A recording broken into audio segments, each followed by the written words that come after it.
hin danda'amu. Hin danda'amu jechuun maal jechuudha? Neelsan Mandeellaan akkana jechuudhaan hiike. Hin danda'amu kan jedhamu wanta hin hojjetamne qofaadha. Hin danda'amu jechuun wanti sun hojjetamuuf hin yaalamne jechuudha. Hin danda'amu kan jedhamu akka danda'amuuf hin dalagne jechuudha. Yeroo dheeraa sitti fudhachuu danda'a malee wanta yaadde dhugoomsuu ni dandeessa. Rakkoon siin hin furamne rakkoo ati furuudhaaf hin kaanedha jedha. Eenyummaan namaa guddaa yoomillee rakkoo uumuudhaan osoo hin taane rakkoo furuudhaan beekama. Namni kamillee rakkoo ni uuma, garuu rakkoo furuu namoota muraasa qofatu danda'a. Namni hanguma yaade ga'a. Sammuun rakkoon guutame rakkoo furuu hin danda'u. Rakkoon si qunnamuu jechuun mallattoo dhaabbachuu kee hin ibsu.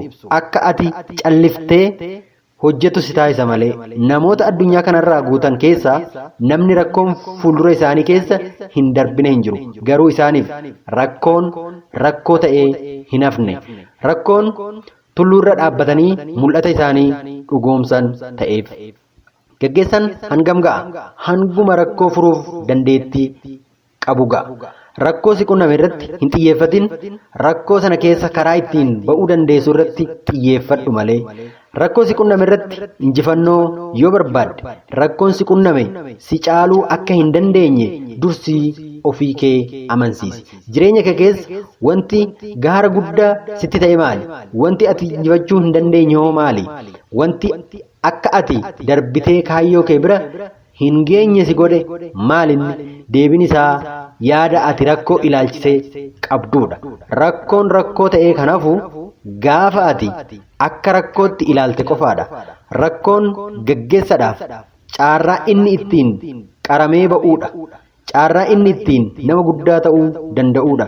Caarraa inni ittiin mul'ata isaa dhugoomsuudha.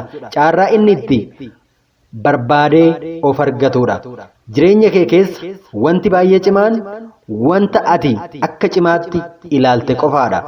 Wanti baay'ee cimaan si mataa keeti malee rakkoo si qunname miti. Anatu rakkoo caala cimaadha jedhe of amansiisi. Gaggeessaan rakkinaan qarame hin baane yeroo rakkina argu akka pilaastikii abidda argee ta'a taanaan isaaf rakkinni caarraa guddinaa osoo hin taane caarraa salphinaati jedha Neelsan Mandeellaan. Kanniin kan dubbisarraa siniif qoodaa jira.